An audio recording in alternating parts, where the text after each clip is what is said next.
Hi అండి, అందరికీ ఆనందాలకు సంతోషాలకు నిలయమైన లక్ష్మీనిలయం ఛానల్కు స్వాగతం సుస్వాగతం. ఈరోజు హనుమాన్ జయంతి కదండి. అందుకే ఈరోజు హనుమాన్ జయంతి రోజు నేను ఏ విధంగా అయితే పూజ చేశానో మీ అందరితో కూడా షేర్ చేసుకుందామని మీ ముందుకు వచ్చేసా. మరి హనుమంతుల వారికి తమలపాకులు అంటే ఎందుకు ఇష్టం, అసలు తమలపాకుల మాలని ఎందుకు హనుమంతుల వారికి వేస్తారో తెలుసుకుందాము. సీతమ్మ వారిని కనుగొనడానికి హనుమంతుల వారు లంకకు వెళ్ళినప్పుడు లంకలో ఆ హనుమంతుల వారి తోకకు నిప్పంటిస్తారు. ఆ క్రమంలో లంకా దహనం చేస్తారు హనుమంతుల వారు ఆయన తోకతో. లంకా దహనం చేస్తున్న క్రమంలో హనుమంతుల వారికి అక్కడ కొన్ని దెబ్బలు తగులుతాయంట. ఆ దెబ్బల వలన ఆ స్వామి శ్రీరామచంద్రుల వారు ముందుగా ఆయన ఎంతగానో చింతిస్తారంటే హనుమంతుల వారికి తగిలిన దెబ్బలను చూసి శ్రీరామచంద్రుల వారు చింతించి ఆ శ్రీరామచంద్రుల వారు ఈ తమలపాకులను తెచ్చి వాటినే ఔషధంగా చేసి వాటితోనే ఆ హనుమంతుల వారికి తగిలినటువంటి గాయాలను ఈ విధంగా తమలపాకులను పెట్టి ఆ గాయాలను నయం చేయటం వలన తమలపాకులంటే ఆ హనుమంతుల వారికి ఇష్టమని చెప్పి మనందరం కూడా తమలపాకుల మాలను భక్తితో ఆ స్వామి వారికి శ్రీరామ అని రాసి వేస్తాం. ఒక్క రామ మంత్రంతోనే శక్తిని సాధించిన భక్తుడు హనుమంతుడు. రామ కీర్తన రామ భజన ఎక్కడైతే వినిపిస్తాయో అక్కడ హనుమంతుల వారు తప్పక ఉంటారు. హనుమంతుల వారికి సింధూరం అంటే ఎందుకంత ప్రీతి? మనం శ్రీరామ అని ఈ సింధూరంతోనే తమలపాకు పైన ఎందుకు రాస్తామో తెలుసుకుందామా మరి.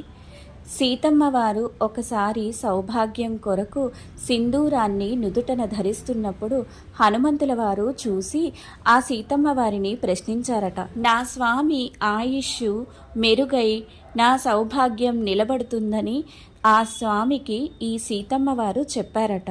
ఆ సమాధానాన్ని విన్న హనుమంతుల వారు సింధూరాన్ని నుదుటన ధరిస్తేనే స్వామి ఆయుష్ పెరుగుతుందంటే నేను నా శరీరమంతా పూసుకుని సింధూర వర్ణంతో ఉంటానని ఆ హనుమంతుల వారు అన్నారట. అప్పటి నుంచి స్వామికి సింధూరం అంటే ఎంతో ఇష్టమట. అందుకే హనుమంతుల వారికి శ్రీరామ అని సింధూర వర్ణంతో మనం తమలపాకు పైన రాస్తాం. అంతేకాదు భక్తితో ఎక్కడైతే రామ మంత్రాన్ని రామ భజనలను రామ కీర్తనలను చేస్తూ ఆ సీతారాముల్ని భజిస్తూ పూజలు జరుగుతాయో అక్కడ హనుమంతుల వారు తప్పక కొలువై ఉంటారట.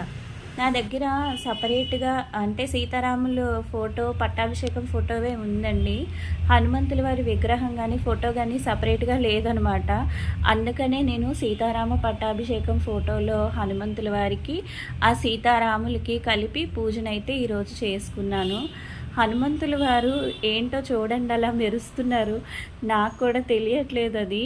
అంటే మాకు ఎదురుగా కిటికీ ఉంటుందన్నమాట. ఆ కిటికీలోంచి ఆ లైటింగ్ స్వామివారి మీద పడుతుందేమో, అంత క్లారిటీగా అయితే లేదు. ఈ వీడియో కొంచెం అడ్జస్ట్ అవ్వాలి మీరు కూడా. నేనైతే హనుమాన్ జయంతి రోజు ఈ విధంగా పూజనైతే జరుపుకున్నాను. నాకైతే చాలా ఆనందంగా అనిపించింది. ఈ సందర్భంగా ఒక విషయాన్ని అయితే మీ అందరితో షేర్ చేసుకోవాలనుకుంటున్నానండి. ఇదైతే నా పర్సనల్ విషయం. యాక్చువల్గా నాకు ఈ హనుమంతుల వారి పూజ చేసినప్పుడు మాత్రం ఎప్పుడు కూడా మా ఫ్రెండ్ నాకు బాగా గుర్తొస్తుందండి. తన నా ఫ్రెండ్ అనమాట, బెస్ట్ ఫ్రెండ్. ఎప్పుడు కూడా మేము చాలా క్లోజ్గా ఎప్పుడు కలిసి హ్యాపీగా ఉండేవాళ్ళం. మా ఫ్రెండ్ వాళ్ళ నాన్నగారు శివాలయంలో అర్చకులు. అయితే ఆ శివాలయంలోనే రామాలయం కూడా రామ మందిరం, తర్వాత హనుమంతుల వారిది మాత్రం సపరేట్గా ఉంటుంది అనమాట. అయితే మేమేం చేసేవాళ్ళం అంటే ఆ హనుమంతుల వారి టెంపుల్ ఒక్క కోవెల సపరేట్గా ఒక గదిలో హనుమంతుల వారు పెట్టి ఉంటారు. ఆ కోవెల పైకి ఎక్కి కూర్చుని మేము చదువుకోవడం, ఆడుకోవడం, పాటలు పాడుకోవడం అలా చేస్తూ ఉండేవాళ్ళం అనమాట. ఆ విషయం ఎందుకో నాకు ఇప్పుడు జ్ఞాపకం వచ్చింది. చాలా సరదాగా, చాలా హ్యాపీగా గడిచిపోయాయి ఆ రోజులన్నీ కూడా. అవన్నీ గుర్తు తెచ్చుకుంటే ఇప్పుడు నాకు అనిపిస్తుంది ఆశ్చర్యంగా. ఎందుకంటే అసలు అప్పుడు మాకేం తెలీదు. అంటే హనుమంతుల వారి కోవెల కదా, ఈ కోవెల పైకెక్కి అలా నించోకూడదు, అలా ఉండకూడదు అని అస్సలు ఏమీ తెలీదు. ఆ వయసులో ఆ హనుమంతుల వారి కోవెల దగ్గరే ఉండి ఆ కోవెల పైన ఎక్కి కూర్చుని మేము ఆడుకునే వాళ్ళం అనమాట. కానీ ఎప్పుడు చూస్తుంటే హనుమంతుల వారికి తమలపాకులు మాల వేస్తూ ఉండేవారు. నాకు చాలా ఆనందంగా అనిపించేది ఆ విగ్రహాన్ని చూసినప్పుడు. ఏదో హనుమంతుల వారితోని ఎప్పుడు ఏమైనా కష్టం అనిపిస్తే మాట్లాడుకున్నట్లుగా అన్నీ చెప్పి మాట్లాడేసేదాన్ని అనమాట అప్పుడు. అదేదో సినిమాలో ఒక అమ్మాయి మాట్లాడుతుంది కదా అలాగా, అదేదో ముత్యాల ముగ్గు ఏదో సినిమా అనుకుంటా, నాకు కూడా సరిగ్గా గుర్తులేదు. నాకెందుకో ఈ సందర్భంగా గుర్తొచ్చిందండి. ఈ రోజున విశేషంగా హనుమంతుల వారికి ఎంతో ఇష్టమైన శ్లోకాలను, సుందరాకాండ పారాయణము ఇలా అన్నీ చదువుకుంటే చాలా, ప్రత్యేకించి హనుమంతుల వారికి వేడుకుంటూ ఒక శ్లోకాన్ని పిల్లలకు నేర్పించినట్లయితే చాలా మంచిదండి. బుద్ధిర్బలం యశోధైర్యం నిర్భయత్వ మనోగత అజాడ్యం వాక్పటుత్వంచ హనుమాన్ స్మరణాన్ భవేత్. ఈ శ్లోకాన్ని మన పిల్లలకు నేర్పించినట్లయితే వాళ్లకు చాలా మంచిదండి. మా బాబు చిన్నప్పుడు ఎక్కువగా మా అత్తగారు ఈ శ్లోకాన్ని చెప్తూ ఉండేవారనమాట. రోజు పడుకున్నప్పుడు రోజు ఈ శ్లోకం చదివిపించి వాడికి నేర్పించి తనతో మాట్లాడిన తర్వాత పడుకునేవారు. అసలు ఇప్పుడు పిల్లలకైతే అవకాశమే లేదు కదండి. అసలు పిల్లలు పెద్దవాళ్ళతో ఉండటమే లేదండి. ఎంతసేపు వాళ్ళ ఫోన్లు, ఆటలు, పాటలు, గేమ్స్ ఇవే సరిపోతున్నాయి కదండి. నేనైతే తమలపాకులతోని హారతి కూడా ఇచ్చానండి. తమలపాకుల హారతి ఈరోజు ఇస్తే చాలా మంచిదంట. అందుకని తమలపాకుల హారతిని కూడా ఇచ్చేసాను.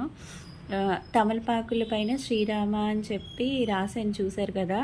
అది తమలపాకుల పైన అలాగ శ్రీరామ నామాలు ఎందుకు పెట్టానంటే నేను మాల వేయలేదు కాబట్టి నామాలు రాశానండి. మామూలుగా అయితే మీరు మాల కనుక వేసినట్లయితే శ్రీరామ అని చెప్పి కిందన నామాలు రాయండి. ఉంటానండి. మళ్ళీ మరో మంచి వీడియోలో కలుద్దాం.